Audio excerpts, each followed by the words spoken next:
चैत्र अमावस्येला करा राशीनुसार उपाय. यंदा 27 एप्रिल रोजी चैत्र अमावस्या आहे. त्या दिवशी राशीनुसार केलेले दान लाभदायी ठरेल. मेष राशी पाणी, ताक यांसारख्या उन्हाळ्यात तहान भागवणाऱ्या पदार्थांचे गरजूंना दान करावे.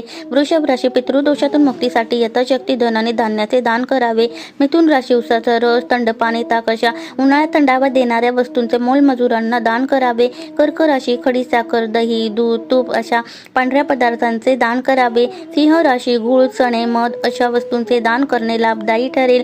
कन्या राशी शुद्ध तुपात बनवलेल्या एखाद्या पदार्थांचे दान करावे. तुळ राशी गरजूंना भोजन तथा पांढऱ्या वस्तूंचे दान करणे हितकारक ठरेल. वृश्चिक राशी गूळ, लाल कपडे, पैसे यापैकी यथाशक्ती वस्तूंचे गरजूंना दान करावे. धनु राशी मिठाई तसेच पिवळ्या वस्त्रांचे दान पितरांचे आशीर्वाद मिळण्यास लाभदायी ठरतील. मकर राशी काळी उडीद डाळ, तिळगुळ या वस्तूंचे दान करावे. कुंभ राशी पैसे किंवा चपलांचे गरजूंना दान करावे. मीन राशी पिवळे पदार्थ किंवा शीतपेयाचे दान करणे लाभदायी ठरेल.